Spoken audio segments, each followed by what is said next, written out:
जजों की संख्या बढ़ाने के पीछे सिर्फ न्यायिक सुधार है या इसके पीछे कोई बड़ा संवैधानिक सवाल भी छिपा है।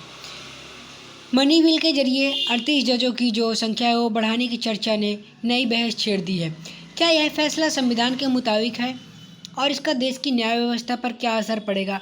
आइए जानते हैं इस पूरी कहानी को डिटेल से। तो इस वीडियो के माध्यम से जुड़े रहिएगा हमारे साथ एंड तक। वीडियो शुरू करने से पहले अगर आप सभी लोग हमारे चैनल पर नए हैं, हमारे चैनल को सब्सक्राइब कर लेना, वीडियो को लाइक कर लेना, एक प्यारा सा कमेंट जरूर करना। चलिए शुरू करते हैं। द इकोनॉमिक टाइम के अनुसार आखिरकार समाचार क्या है, मुख्य मुद्दा क्या है? तो मुख्य मुद्दा और समस्या की जड़ जो है वो राज्यसभा में हाल ही में सुप्रीम कोर्ट जज संशोधन बिल पास किया है। यह अगस्त 2026 के मानसून सत्र में पारित हुआ, जो मई 2026 के अध्यादेश की जगह लेगा। आखिरकार इसमें जो 96,000 प्लस वर्तमान में सुप्रीम कोर्ट में लंबित मामले जो पड़े हुए हैं, इसी के साथ साथ आखिरकार इसकी जो समस्या की जड़ क्या है, तो इसमें जो समस्या है वो 96,000 जो वर्तमान में सुप्रीम कोर्ट में वो जो लंबित मामले हैं वो पड़े हुए हैं और 30 साल कई पुराने जो मामले हैं अभी भी अनसुलझे हुए हैं। साथ ही साथ इसका जो निष्कर्ष आता है वो मुद्दों के त्वरित निपटारे के लिए यह सख्त कदम आवश्यक था। आखिरकार जज क्षमता का जो एक ऐतिहासिक विकास है वो क्या कहता है? तो 1950 आज़ादी के बाद सुप्रीम कोर्ट में मात्र 8 जज थे। इसके बाद 1956 कानून के जरिए संख्या जो थी उसकी 11 तय की गई। साथ ही साथ बढ़कर ये 2019 में अंतिम बार यह स्वीकृति संख्या 31 से 34 हुई। अब वर्तमान 2026 में इसकी जो बढ़ती आबादी और मुकदमों की बढ़ के कारण नई वृद्धि अनिवार्य जरूरी है। आखिरकार इसमें पहले क्या था और अब क्या है, इसमें बदला। तो पहले 2019 में संशोधन हुआ था जिसमें कुल जज 34 थे। एक सीजीआई का जो वरिष्ठ अधिकारी है वो प्लस 33 वरिष्ठ जज थे वो। साथ ही साथ इसमें जो समस्या क्या है, तो बड़ी जो संविधान पीठ बनाने में कठिनाइयाँ, मुकदमे जो निपटाना, इसकी जो गतिविधियाँ थी वो धीमी थी। आप देखें कि यह जो 2026 का नया कानून बनाया जा रहा है इसमें कुल जज 38 हैं, जिसमें एक सीजीआई प्लस 37 जज हैं। लगभग 5, 7 और 9 जजों वाली बड़ी संविधान पीठें अब तेज़ी से कम करेंगी। आखिरकार इसमें जो संविधान और न्याय प्रणाली जो है वो पॉलिटिक्स क्या कहती है, तो इसका आधार क्या है कि संविधान का अनुच्छेद जो 124(1) के तहत सांसद को जजों की संख्या तय करने देता है। साथ ही साथ यहीं पे जो इसकी प्रक्रिया है, तो सुप्रीम कोर्ट जो है वो जजों की संख्या अधिनियम 1956 में सांसदों ने पुनः संशोधन किया है। आखिरकार इसका प्रभाव कहाँ पे पड़ता है, तो यह सांसद की जो विधायी शक्ति और न्यायिक आवश्यकता का जो बेहतरीन संतुलन है वह बनाए रखेगा। साथ ही साथ बड़े संवैधानिक प्रश्नों के फैसले सुनाने में अदालत को अब तेजी आएगी। आखिरकार इसमें जो धन विधेयक जो मनी बिल है उसका बड़ा विवाद हुआ। विवाद का कारण क्या था कि सरकार ने इसे लोकसभा में एक मनी बिल के रूप में पेश किया। नए जजों के वेतन भत्ते और आवास का खर्चा इसका मुख्य आधार बना। आखिरकार जो विपक्ष का तर्क है, राज्यसभा की जो समीक्षा शक्तियों को जो दरकिनार किया गया और वर्तमान स्थिति जो मनी बिल का यह कानूनी विवाद खुद सुप्रीम कोर्ट में अभी लंबित है। आखिरकार इसमें जो राजनीति टकराव वर्सेस विपक्ष की सरकार क्या कहती है, तो इसमें विपक्ष का आरोप है कि जो यहाँ के जो अध्यादेश लाने की भारी जल्दबाजी की गई, बिल उचित बहस के बिल पास हुआ, निचले न्यायालयों ने करोड़ों लंबित मामलों को अनदेखी की। साथ ही साथ इसमें सरकार का पक्ष क्या है कि कानून मंत्री जो अर्जुन राम मेघवाल हैं उन्होंने त्वरित न्याय के लिए यह आवश्यक कदम है।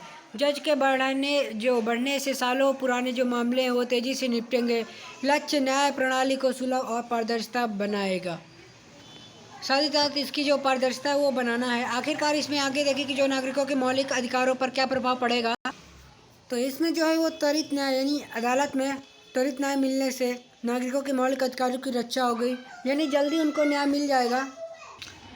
साथ ही साथ इसमें जो गरीबों को राहत मिलेगी, यानी सालों में कोर्ट के चक्कर काट रहे गरीब लोगों को एक बड़ी राहत मिलेगी। इसी में जो विचाराधीन कैदी हैं वो जेल में बंद हजारों विचारधारी जो कैदियों हैं उनके मामलों की जो सुनवाई है वो जल्द हो सकेगी। साथ ही साथ जो यहाँ पे विश्वास है वो न्याय में देरी न्याय ना मिलने के समान है। यह पुरानी स्थिति बदलेगी, यानी अब जो जनता को है वो न्याय जल्दी मिलेगा। आखिरकार इसमें जो क्षेत्रीय पीठ बेंच की लगातार उठती मांग क्या है,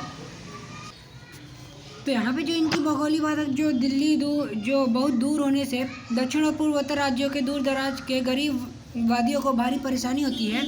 यहीं पर अब सिफारिश के जो 18वें विधि आयोग ने भी न्याय प्रणाली को भी केंद्रित करने के लिए 4 क्षेत्रीय बेंच बनाने की साफ सिफारिश की थी। साथ ही साथ इसकी जो आवश्यकता है वो सरकार को जनता के हित में इस महत्वपूर्ण मांग पर विचार करना चाहिए। आखिरकार इसमें समाज और विविधता क्या है, यानी इसकी जो डाइवर्सिटी की जो कमी है वो क्या कहती है, तो प्रतिनिधित्व का अभाव। अदालत में SC ST और OBC समुदाय का प्रतिनिधित्व आज भी काफ़ी कम है।